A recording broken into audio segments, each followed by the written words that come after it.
할렐루야. 예, 하나님의 은혜가 우리 가운데 충만한 줄 믿습니다. 여러분 한 주 동안 더 평안하셨는지요? 저는 지난주에 선교지에 니카라과에 가 있으면서 유독 더 여러분 생각들이 많이 나더라고요. 그래서 여러분 이렇게 뵈니까 너무나 좋고 반갑고 그렇습니다. 선교에 대해서 잠깐만 얘기하고 말씀 들어가도록 하겠습니다. 니카라과에 가서 이제 우리가 선교 사역을 했는데 이번에는 선교가 조금 방향이 좀 다른 선교였습니다. 그곳에 현지인들 목사님들이 계시는데 이 현지인들 지금 현재 그 니카라과에 지금 복음의 물결이 일어난다 그래요. 그래서 많은 정말 성령의 역사가 일어나고 교회들이 세워지고 그런 어떤 움직임이 많이 일어나는데 문제는 뭐냐면 현지인들 목사님들이 신학교육을 정식으로 받지 않고 사실은 이렇게 목사가 된 분들이 거의 다 대부분이래요. 또 왜 그럴 수밖에 없느냐 하면 이분들이 경제 사정이 너무 어려우니까 자기가 목사로 헌신했다 하더라도 자기가 일을 해야지만 된대요. 자기가 뭐 목수면 목수 일을 하다가 주일날 가서 말씀을 증거해야 되고 또 자기가 무슨 사업을 하면 사업을 하다가 말씀을 증거해야 되고 그럴 수밖에 없대요. 왜냐하면 너무나 그 나오는 헌금이 적기 때문에 그러지 않으면 유지가 안 된답니다. 그런데 문제는 뭐냐 하면 이것이 좋아 보이지만 좋은 게 아니에요. 사실 전심으로 목사는 말씀을 공부하고 제대로 된 교육과 제대로 된 신학 가운데 바탕 가운데 말씀을 선포해야 되는데 그렇지가 못한 거예요. 그러니까 교육도 제대로 못 받고 말씀 공부도 제대로 안 되니까 뭐로 자꾸 이게 흘러가냐면 성령주의로 자꾸 흘러간다는 거예요. 그래서 이렇게 기도하면 막 넘어지고 막 이런 거에 막 집중하기 시작하고 성령 은사 이쪽에만 너무 집중하니까 말씀이 없으면 어떻습니까? 뿌리가 흔들리기 쉬운 거예요. 그러니까 교회들이 온전하게 건강하게 자라지 못하는 일들이 많이 일어난 거예요. 그래서 이제 저희 노회에서 몇몇 목사님들이 이걸 보고 이 중남미 선교회는 목회자들을 대상으로 해야 되겠다. 이 목회자들을 양성을 하고 교육을 시키고 그래서 바른 신학과 바른 말씀이 들어갈 수 있도록 우리가 잡아주는 것이 우리 선교의 방향이다라고 생각해서 이제 몇몇 목사님들이 중남미 선교회를 이제 계획하고 그 일들을 하는 것이었습니다. 그래서 이번에도 제가 함께 갔는데 거긴 또 이제 그런다 그래요. 이 신학이 없으니까 시작은 본인이 일을 하고 하면서 시작을 하지만 성도들이 300명, 400명 불기 시작하면 이 사람들은 11조를 몽땅 다 목사가 갖는답니다. 그래가지고 또 이제 그 교회가 커지기 시작하면 또 부가 또 축적이 되고 이게 다 말씀이 부족해서 일어나는 현상들이에요. 자, 아무튼 우리가 가서 이제 말씀을 증거하기로 했습니다. 그리고 이제 정식으로 교육을 시키고 그래서 140시간 이상 수료하면 수료증을 주고 수료를 마친 사람은 미국에 있는 우리 이제 교단 신학교에 정식으로 들어갈 수 있는 허가증을 주게 되고 이런 베네핏이 있으니까 사람들이 오겠죠. 그래서 신청한 사람들 요번에도 보니까 한 80여 명 목사님들이 쭉 오셨어요. 그래서 목사님들을 대상으로 말씀을 쭉 양육을 했습니다. 그래서 저는 특별히 말씀 가운데 제가 이제 대학 때 이제 그 교회음악을 전공했으니까 우리 목사님들 중에 교회음악을 전공하신 분은 아무도 없으니까 제가 이제 그 파트를 해서 말씀을 나눴어요. 그리고 마지막 날 우리가 또 그 세미나를 다 마치는 날 현지인들이 이제 들은 분들 앞에 나와서 한 명씩 그 자원에서 이제 간증이나 혹은 은혜 받았던 이야기를 나누는 자리에서 어떤 현지인 목사님이 딱 나오시더니 마이크를 잡더니 그러시는 거예요. 사실 여기에 있는 이 목사님들이 이 먼 곳까지 와서 우리를 위해서 비행기 값을 다 지불하고 또 우리를 위해서 헌신하고 이렇게 귀한 말씀을 주셨는데 우리가 가만히 있을 수 없지 않냐고 우리 여기 있는 우리들이 헌금을 해서 이분들 식사라도 대접했으면 좋겠다고 갑자기 이런 제안을 하시니까 거기 있는 그 목사님들 다 나와서 일심동체가 돼서 다 헌금을 하시더라고요. 그런 일이 없었대요. 예. 사실 선교사님들이 오면 받는 것만 생각했답니다. 이번에도 우리가 물론 저는 이렇게 조금밖에 참여를 못했지만 우리 목사님들 5명이서 5,000불을 만들어 갔습니다. 그래서 2,000불은 현지 이제 그 건물 보수하고 또 페인트하고 이런 무대에 쓰게 하고 나머지 3,000불은 현지인들 목사님들이 와서 먹고 자고 해야 되니까 그쪽으로 다 지불을 해줬어요. 그러니까 얼마나 귀한 거예요. 그들을 다 교육받을 수 있게 해주고 무료로 다 강의해주고 말씀 나눠주고 이들이 감동을 해서 자기들이 헌금을 다 했습니다. 그런데 정말 귀한 헌금이 나왔어요. 그래서 우리가 그걸 받고 먹을 수가 없어서 기증을 했습니다. 그래서 그 뒤에 시계가 없었는데 커다란 시계를 하나 이렇게 구입해서 갖다 놓게 됐어요. 그래서 밑에는 그걸 적어서 몇 기 수료생들 헌금 한 것 이렇게 해서 하려고 했습니다. 얼마나 귀한 은혜가 있었는지 모릅니다. 이렇게 사실은 그 하나님의 나라의 일은요, 여러 가지 일들이 있더라고요. 오늘 제가 그 주보에도 잠깐 쓰긴 했는데, 거기에 있던 선교사님이 박태진 선교사님이에요. 그 아버님은 박성도 선교사님인데, 아버지는 또 코스타리카에서 오지 그 인디안 사역을 하는데 12교회를 개척했대요. 얘기 들었는데 제가 오셨더라고요. 그래서 얘기를 나누는데 깜짝 놀랐어요. 이 인디안 사역에 들어가려 그러면 완전 그 숲풀 같은데, 정글 같은데 헤쳐 들어가야 된대. 그래서 이번에도 어떤 목사님은 코스타리카를 들렸다가 니카라과로 왔어요. 근데 코스타리카에서 2교회만 갔대요. 2교회만. 자기는 가까운데 2교회만 갔는데 정말 죽는 줄 알았다고 그러시더라고요. 3시간 이상을 언덕을 내려가야 한 교회가 나오는데, 그 교회 가면은 인디언들이 사는데 먹을 것이 없어서 먹을 것을 또 들고 가야 된대요. 자기는 너무 힘들어서 못 들고 가고, 거기 있는 사람들이, 현지인들이 짐을 지고 간대요. 너무 좋아서. 왜냐하면 가져가면 자기들이 다 나눌 거니까. 가서 음식들을 나누고 그 다음에 돼지 한 마리를 잡아준답니다. 돼지 한 마리가 160불이래요. 그것도 선교사님이 다 사준 거래요. 기르도록. 그러면 그걸 사서 주고는 또 팀이 왔을 때 그걸 돈 주고 또 사는 거예요. 그리고서는 또 그 값으로 돼지 2마리를 사준대요. 이제는요. 그렇게 살 수 있게, 그들이 먹고 살 수 있게 해준다는 거예요. 돼지를 잡으면 잘 못 먹는데요. 그래서 이 사람들이 그 돼지를 잡으면 너무너무 좋아한대. 그 다음날 아침까지 잔뜩 먹고 이렇게 싼대. 그럼 거기서 또 그 묵을 데가 없어서 텐트를 치고 텐트에서 자고, 그 다음날 또 이제 4시간 이상을 또 언덕을 계속 산으로 올라가야 그 다음 교회가 있대. 그래서 12교회를 돌려면 정말 그 며칠을 계속 걸어야 된대. 그래서 미국에서 온 어떤 팀은 권사님들이 난 도저히 못 간다. 그래가지고 헬기를 렌트해가지고 한번 갔다고 합니다. 헬기를 타고 한번 간 적도 있다 그래요. 그렇게 귀한 사역을 하는데 이 아들 선교사님 제가 물었어요. 아니 어떻게 선교사님은 선교로 헌신하게 됐습니까? 아버님이 선교사님이면 보통 아들이 헌신하기 힘들잖아요. 제가 어느 날 옆에 슬쩍 물었어요. 이분이 뉴욕 대학에서 언어학을 전공하신 분입니다. 그래서 스페니시, 영어, 한국어 이 3개가요 완벽해요. 그냥 한국어로 말해도 스페니시로 바로 동시 통역 가능하고요. 영어로 설교해도 바로 동시 통역이 가능하고 완벽해요. 그러니까 자격증도 다 갖춘 분이에요. 뉴욕에서 사실은 좋은 직장에서, 뷰가 아주 좋은 직장에서 일을 했다고 그래요. 자기 꿈이 뭐였냐 하면은 앞에 보이는 세계무역센터 쌍둥이 빌딩을 바라보면서 내가 언젠가는 저 안에 들어가서 일을 하겠다. 저기에 사무실을 잡고 일을 하겠다. 이게 꿈이었다고요. 근데 하루아침에 이것이 무너져 내리는 것을 보고, 아, 내가 정말 무엇을 붙들고 이렇게 나왔는가. 내가 헛된 것을 붙들고 살았구나. 그것을 깨닫고 이제는 헌신했다 그래요. 사모님도 성악을 전공했어요. 얼마나 노래 잘하는지 몰라요. 거기서 현지인들하고 같이 찬양하고 경배하고 하면서 얼마나 은혜로운 시간이었는지 모릅니다.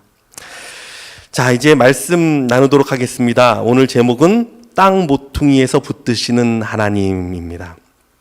여러분, 하나님은요, 우리가 땅 모퉁이에서 만나게 하십니다. 여러분, 땅 끝에서 정말 절벽 같은 곳에서요, 하나님을 우리가 만날 수 있습니다. 아무것도 없다, 이제는 끝이다 생각한 그 순간에 하나님은요, 우리를 그의 오른손으로 붙드시는 분이십니다. 여러분, 근데 이 벼랑 끝의 절망은요, 누구나 찾아오는 불청객과 같아요. 누구에게나 찾아와요. 아이, 난 아니야 라고 말할 수 있는 사람은 아무도 없습니다.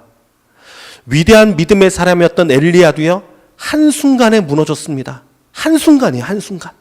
예.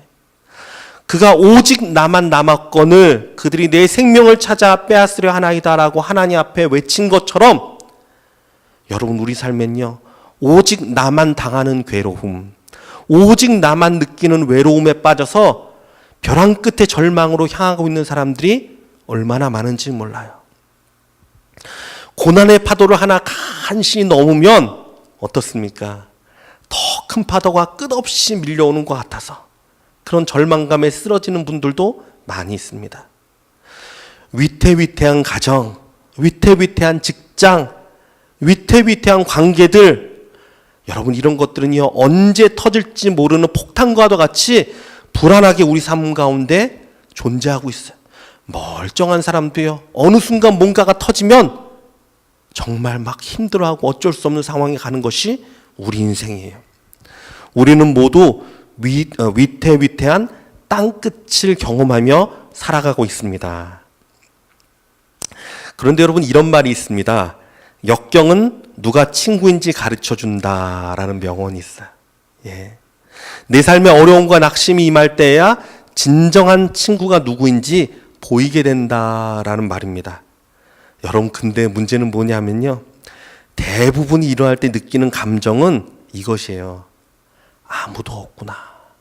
그렇지 않습니까? 누군가라도 있으면 괜찮은데 사실상 절망의 끝에 가보면요.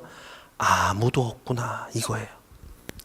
마치 38년 된 병자가 예수님 앞에서 이렇게 말하죠. 나를 물에 넣어줄 사람이 없어. 아무도 없습니다. 나를 물에 넣어줄 사람이 아무도 없습니다.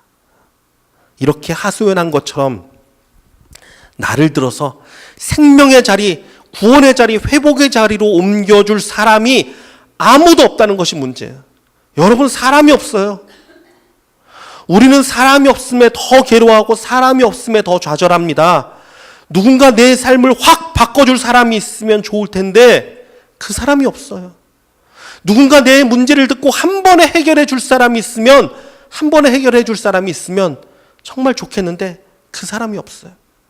누군가 나를 이끌어주고 밀어줘서 성공할 수 있게 좀 해줄 수 있는 사람이 있으면 좋겠는데 그 사람이 없어요. 사업을 하는 사람은 누군가 나를 믿고 후원해 줄 사람, 좀 돈을 좀 넉넉하게 쓸 수 있게 빌려줄 수 있는 사람이 있으면 좋겠는데 그 사람이 없어요. 대부분 사람들이요, 이 사람이 없음에 괴로워합니다. 사람이 없음에 낙심합니다. 그러나 여러분, 우리에게는 하나님이 계십니다. 할렐루야. 예, 하나님이 계세요. 아주 재미있는 공식이 있습니다. 사람을 바라보잖아요. 하나님을 바라보지 못해요. 사람을 바라보기 시작하면요, 하나님을 주목하지 못합니다. 여러분, 하나님을 주목해야 돼요. 그러나 사람에 대한 소망이 끊어지는 벼랑 끝에 서게 되면, 정말 그 벼랑 끝에 있으면요, 하나님이 보이기 시작합니다. 그래서 요나는 어땠습니까? 아무도 보이지 않는 물고기 뱃속에서 하나님을 다시 붙듭니다. 하나님을 붙들어요. 그 속에서. 야곱은 광야 베델길에서 홀로 걷다가 하나님의 하늘로 연결되는 그 사닥다리를 만나게 됩니다. 여러분, 오늘 본문 말씀에서 하나님은요, 땅 끝에서 나를 붙드시는 분이다. 땅 모퉁이 끝에서 나를 붙드시는 분이다 라고 말씀하고 있습니다. 여러분, 우리 주님이 이런 분입니다. 호세아서 2장 15절의 말씀대로 사망의 아골골짜기로 소망의 문을 삼으시는 분. 저는 이 표현이 참 좋아요. 아골골짜기로 정말 끝이구나 라고 생각한 그곳을요, 소망의 문으로 만들어 버리십니다. 얼마나 귀한 하나님의 말씀인지 몰라요. 에스겔서 37장의 말씀대로 소망 없이 말라 비틀어진 마른 뼈를 일으켜서 여호와의 군대로 만드시는 분이십니다. 여러분 삶 가운데 마른 뼈 같은 곳이 있습니까? 소망이 끊어진 곳이 있습니까? 여호와의 생기가 부러지면 그곳이 여호와의 군대가 될 줄 믿습니다. 하나님의 놀라운 역사를 일으킬 줄 믿습니다. 이사야서 43장 19절 말씀대로 광야 같은 우리 삶의 길을 내시고, 광야의 길을 내시고 사막의 강을 내시는 분이시며, 이사야서 42장 3절의 말씀대로 그는 상한 갈대를 꺾지 않으시고 꺼져가는 심지를 끄지 아니하시는 자비로우신 분이십니다. 여러분, 삶의 땅 끝에서 여러분 이 하나님을 바라보십시오. 그러면 삽니다. 바라보면 살아요. 사람을 바라보고 의지하기 시작하면 죽습니다. 오직 생명되는 이 하나님을 바라볼 수 있기를 주님의 이름으로 축원합니다. 이사야서를 쭉 읽죠. 그러면 40장부터 정말 하나님의 역사가 시작되는데, 특별히 하나님의 그 구원의 역사, 하나님의 은혜의 역사들이 쭉 기록되는데, 40장부터 44장까지의 흐르는 주제가 아주 분명하게 나타납니다. 특별히 동사들, 명령형인 동사들을 쫙 보면 하나님의 뜻이 분명하게 나타나요. 첫 번째는 뭐냐면 보라. 보라라는 단어가 몇 번이 나온 줄 아십니까? 15번이나 나옵니다. 15번이나. 보라라는 거예요. 바벨론의 포로의 벼랑 끝에 놓인 이스라엘 백성들, 그들에게 주시는 하나님의 가장 강력한 메시지는 보라입니다.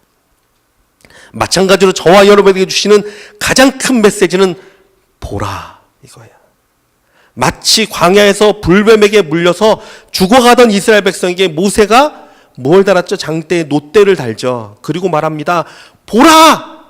이것을 보면 살 것이다. 외쳤던 것처럼 보면 살고 보지 못하면 죽는 것입니다. 여러분, 우리는 내게 임하신 예수 그리스도를 볼 수 있기를 원합니다. 이사야서 42장 18절에서 20절은 다음과 같이 말합니다. 우리 한번 찾아볼까요? 42장. 이사야서 42장 18절에서 20절 말씀. 18절부터 20절까지입니다. 42장입니다. 같이 읽겠습니다. 시작. 너희 못 듣는 자들아 들으라. 너희 맹인들아 밝히 보라. 맹인이 누구냐? 내 종이 아니냐? 누가 내게 보내는 내 사자같이 못 듣는 자겠느냐? 누가 내게 충성된 자같이 맹인이겠느냐? 누가 여호와의 종같이 맹인이겠느냐? 내가 많은 것을 볼지라도 유의하지 아니하며 귀가 열려 있을지라도 듣지 아니하는도다. 방금 읽은 말씀을 살펴보면 맹인이 누구라고요? 다른 사람이 아니에요. 내 종이 맹인이다. 내가 보내는 사자가 맹인이다. 내게 충성된 자라고 말하는 자가 맹인이다. 여호와의 종이라고 말하는 자가 맹인이다. 여러분, 이게 누군지 아십니까? 바로 가장 가까이에서 주님을 섬겨야 할 왕 같은 제사장이요 하나님의 소유된 백성인 저와 여러분 같은 사람들. 잘못한 우리가 이 맹인이 돼요. 맹인. 하나님께 충성한다고 하면서도 사실은 아무것도 보지 못하고 맹목적으로 달라가는 맹인이 됩니다. 그런데 이렇게 맹인이 된 이유가 바로 나오죠. 내가 많은 것을 볼지라도 유의하지 아니하며 귀가 열려 있을지라도 듣지 아니하는도다. 무슨 말입니까? 눈이 있는데 보지 못합니다. 귀가 있는데 듣질 않습니다. 내 삶에 여러분 하나님의 은혜, 위로의 손길이 전혀 없습니까? 있어요. 하나님은요 그 손길을 날마다 우리에게 베풀어 주십니다. 도움의 손길, 위로의 손길이 날마다 있어요. 그런데 어떡합니까? 보지 않아요. 자꾸 절망만 보고요. 자꾸 낙심만 보고요. 자꾸 절벽 끝에서 절벽 밑만 내려다봅니다. 자꾸 사람만 바라보고 누가 나를 건져줄까? 누가 나를 도와줄까? 아니에요. 이 주님을 유의해서 봐야 돼요. 주님의 손길을 내가 주목해서 바라봐야 합니다. 이 하나님의 손길과 이 하나님의 사랑을 내가 받아들여야 돼요. 베드로처럼 주님이신 것을 깨닫고 바다에 뛰어들어서라도 헤엄쳐서라도요 우리 주님 앞에 달려나가야 합니다. 그런데 가장 심각한 죄는 무엇입니까? 우리로 하나님의 손길을 바라보지 못하게 하는 것이 이게 가장 심각한 죄예요. 하나님의 본체, 말씀이 육신으로 오신 분, 이 예수는요 우리가 하나님을 온전히 바라볼 수 있게 하는 하나님의 형상이십니다. 그래서 요한복음 1장 14절은 이렇게 말합니다. 말씀이 육신이 되어 우리 가운데 거하심에 우리가 그의 영광을 보니 아버지 독생자의 영광이요 은혜가 진리가 충만하더라. 그 영광은 아버지의 영광이에요. 아버지 독생자의 영광이에요. 그 진리는요, 그 본체는 진리예요. 아버지의 진리예요. 또한 요한일서 1장 1절은 이렇게 말합니다. 태초부터 있는 생명의 말씀에 관하여는 우리가 들은 바요 눈으로 본 바요 자세히 보고 우리의 손으로 만진 바라. 제자들은요 이 아버지의 영광을 보고 주목하고 만졌습니다. 그것을 늘 고백합니다. 내가 하나님을 만진 거야. 내가 하나님을 본 거야. 그런데 여러분 바리새인과 서기관들과 대제사장들은 어떠했습니까? 가장 가까이에서 주님을 섬겨야 하는 사람들, 하나님의 말씀을 받아 적는 서기관들, 가장 주님 앞에 헌신돼야 될 사람들, 이 사람들은요 눈을 닫아버렸습니다. 예수 그리스도의 그 구원의 일들, 놀라운 일들, 치료의 일들, 많은 사람에게 자비를 베푸는 일들에 자기의 눈을 닫아버렸어요. 그리고 어떡합니까? 하나님의 형상을 죽이려 하고요, 하나님의 형상을 없애려 하고 다른 사람이 보지 못하도록 제거하려 하였습니다. 왜 그러죠? 여러분, 우리의 육신은 하나님의 영광을 거절합니다. 우리의 죄는요 그 빛을 거부합니다. 그러나 여러분, 우리의 영은요 하나님을 갈망해요. 그래서 우리가 마음을 열어야 돼요. 우리의 영을 열어야 돼요. 그리고 하나님을 주목해서 바라봐야 돼요. 우리가 마음과 영을 다 열어서요 주님을 찬양해야 돼요. 찬양이 무엇이죠? 하나님을 바라보는 거예요.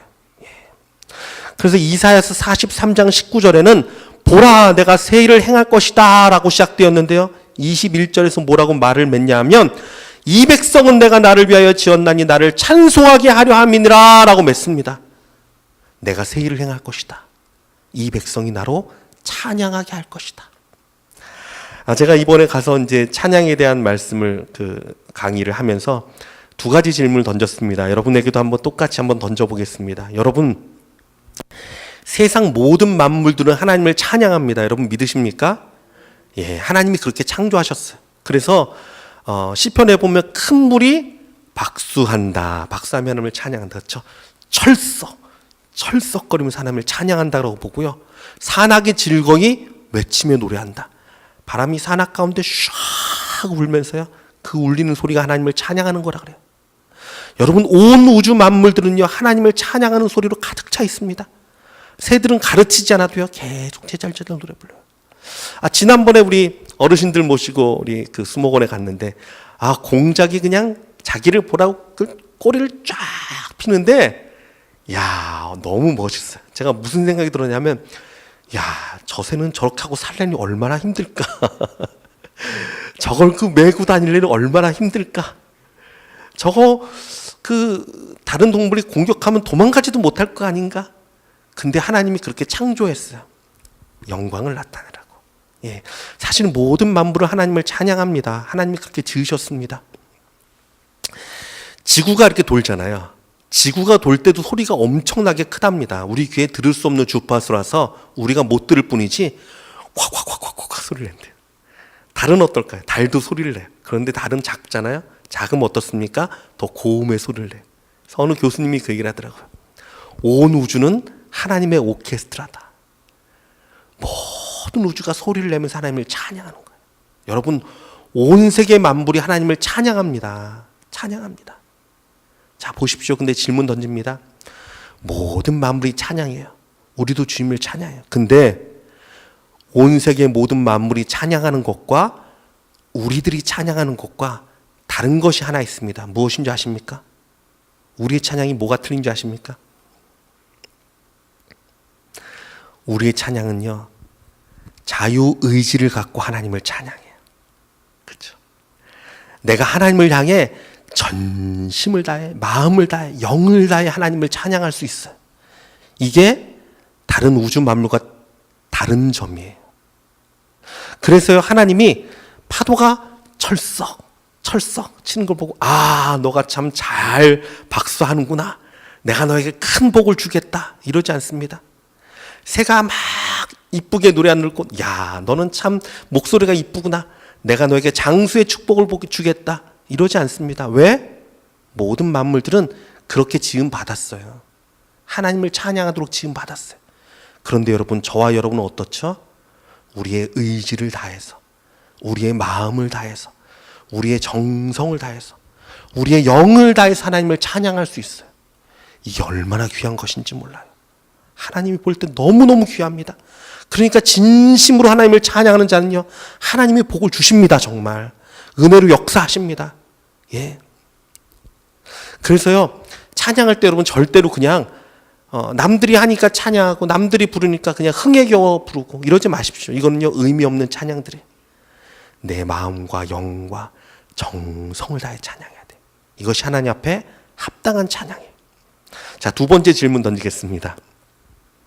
자, 우리가 나중에 찬양은요 어떤 연습이면 천국의 연습입니다. 왜 그렇습니까? 우리가 천국에 가면 정말 그 영광을 바라보고 날마다 하나님을 찬양하게 돼 있어요. 그게 우리 생각에는 어떻게 그렇게 살지 아닙니다. 천국에 가면요 침의 영광을 제대로 보니까 정말 기뻐하며 즐거워하며 온전히 하나님을 찬양해. 그러니까 이 땅에서 찬양하는 것은 천국의 연습이에요. 천국에 가서 우리가 그렇게 살 겁니다. 그래서 이게 가장 정말 귀한 일이고 귀한 직분인데, 찬양이라는 것이 성가대도 그렇게 생각하셔야 돼요. 이거는요 천국까지 이어진 직장이에요. 목사도 천국에 가면 쓸모가 없습니다. 천국에 가서 선교사가 전도하겠습니까? 쓸모없어요. 성가대는요 하늘에서도 찬양합니다. 얼마나 귀한 일이에요. 너무 귀하죠. 그런데 여러분, 하늘의 찬양과 이 땅의 찬양과 비교했을 때 이 땅에서만 부를 수 있는 가장 존귀하고 가장 고귀하고 가장 하나님이 기뻐하신 찬양이 있어요. 천국에서는 부르지 못할 찬양이에요. 여러분, 그게 뭔지 아십니까? 천국에서는 없는 거, 이 땅에서만 부를 수 있는 찬양. 그건요 바로 슬픔 중에 부르는 찬양, 고난 가운데 부르는 찬양, 눈물 가운데 하나님 찬양하는 것, 이거예요.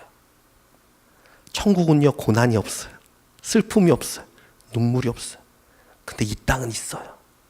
근데 하나님이 보실 때 정말 이 땅 가운데서 정말 어렵고 힘든 가운데서도 하나님을 소망하고 하나님을 바라보고, 그래 내가 하나님을 찬양해야지, 주님만이 나의 찬양의 대상이시지, 경배의 대상이시지, 눈물 흘리며 하나님 찬양하는 것, 여러분 이거는요 천국에서도 볼 수 없는 찬양이에요. 이건 하나님이 가장 기뻐하는 찬양이에요. 가장 소중히 여기는 찬양이에요. 가장 기뻐하는 찬양이에요. 이 땅에서만 부를 수 있는 노래. 사랑하는 성도 여러분, 그래서 시편을 보면요 기쁘고 승리하고 이럴 때 부르는 찬양보다 오히려 고난 가운데, 슬픔 가운데, 여러 가지 어려운 가운데 부르는 찬양이 훨씬 더 많아요. 얼마나 귀한지 몰라요. 사랑하는 성도 여러분, 땅 모퉁이 끝에서, 정말 절벽 끝에서 하나님을 바라보고 하나님을 찬양할 수 있는 자들 되길 주님의 이름으로 축원합니다. 정말 축원합니다. 이러면요 하나님이 가장 귀하게 여기시고 그 사람 하나님이 반드시 붙들어 주십니다. 다윗처럼, 다윗이 그랬거든요. 고난 가운데도요, 내 영혼아 너는 왜 낙심하느냐, 절망하느냐, 너는 오히려 하나님을 바라봐라, 내가 오히려 하나님을 찬양하리로다. 찬양해라, 찬양해라. 또 힘을 내서 찬양하고 또 힘을 내서 찬양하고, 하나님 보시기에 너무 귀한 거예요. 그러니까 그렇게 그를 존귀하고 높게 세워주셨습니다. 자, 하나님을 바라보라 라는 말씀 쭉 말씀드렸어요. 15번이나 나오면서 봐라, 하나님의 손길을 봐라, 하나님의 살아계심을 봐라, 거기서 울고 있지만 말고 벼랑 끝에서 널 도우시는 하나님을 바라봐라, 그 은혜를 바라봐라, 보라 그랬어요. 자, 그리고 44장에 가면요, 우리 한번 찾아볼게요. 44장 1절에 가면 무슨 말이 나오냐면 이제 들으라 라는 말이 나와요. 나의 종 야곱, 내가 택한 이스라엘아, 이제 들으라. 이제 들으라. 이제는 들어라. 그 음성이 무엇일까요? 3절 우리 같이 한번 볼까요? 44장 3절 같이 읽습니다. 시작. 나는 목마른 자에게 물을 주며 마른 땅에 시내가 흐르게 하며 나의 영을 내 자손에게, 나의 복을 내 후손에게 부어주리니. 예, 들으라는 거예요. 무엇을? 나는 이런 하나님이다. 목마른 자에게 내가 물을 준다. 여러분, 갈급한 심령 있습니까? 하나님 앞에 구하십시오. 우리 하나님 주시는 분이에요. 목마른 자에게 채워주시는 분이에요. 성령의 물을 부어주시는 분이십니다. 또 뭐라고 말합니까? 마른 땅에 시내가 흐른다. 여러분, 우리 삶 가운데 메마른 땅이 있습니까? 나의 정말 삶 가운데 메마른 곳이 있습니까? 여러분 구하십시오. 하나님이 그곳에 샘물이 흐르게 하십니다. 이것이 여호와의 역사예요. 이것이 하나님의 일이에요. 예, 물이 흐르게 합니다. 또 뭐라고 말씀하십니까? 나의 영을 내 자손에게 부어준다. 우리 자녀들 위해 기도하잖아요. 여러분 이 기도 꼭 하십시오. 하나님 말씀하셨잖아요. 주의 영을 부어주세요. 주의 영을 부어주세요. 내 힘으로도 안 되고 내 능력으로도 안 됩니다. 하나님의 성령을 부어주세요. 말씀대로 부어주세요. 하나님이 부어주신다고 말씀하셨어요. 또 뭐라고 말씀하십니까? 예, 나의 복을 내 후손에게 부어주리라. 그 축복도 부어주신대요. 여러분 부모된 분들, 여러분 그 축복 기름 부음을 부으십시오. 날마다 말씀을 의지해서. 하나님이 부어주시는 분이라 말씀했으니까 들으라는 거죠. 예, 주님 그렇게 말씀하세요. 그리고 44장 21절에 가면 기억하라 라는 단어가 나와요. 기억하라. 야곱아 이스라엘아 이 일을 기억하라. 그렇죠. 기억해야 돼요. 하나님의 행하신 일들, 하나님의 일들 기억해야 돼요. 그리고 마지막 22절을 보면 돌아오라 라는 말이 나옵니다. 다 같이 읽습니다. 22절 시작. 내가 내 허물을 빽빽한 구름같이 내 죄를 안개같이 없게 하였으니 너는 내게로 돌아오라. 내가 너를 구속하였습니다. 하나님의 진짜 마음이 바로 이거예요. 이제는 돌아와라. 이제는 돌아와라. 자, 네 가지 그 중요한 단어가 나왔죠. 보라, 봐라. 이제 들으라, 이제 들으라. 그리고 생각해라. 그리고 어떻게 하라고요? 그리고 여호와께로 돌아와라. 이제는 돌아와라. 사실은 이 얘기를 하시려고 하나님이 계속 말씀하신 거예요. 계속 말씀. 돌아오라, 돌아오라. 사랑하는 성도 여러분, 하나님께로 날마다 돌이키는 자들 되기 원합니다. 우리의 육은요, 날마다 도망가려 그래요. 날마다 피하려 그래요. 아니, 우리의 영은요, 날마다 돌이켜야 돼요. 주님, 그렇습니다. 우리 주님밖에 없습니다. 내 사랑하는 분, 나의 찬양 받으실 분 주님밖에 없습니다. 날마다 그 품 안에 안기고 날마다 그 은혜 가운데 가면 하나님이 여러분 상황 가운데 반드시 그 은혜로 채워주실 것입니다. 그 성령으로 채워주실 것입니다.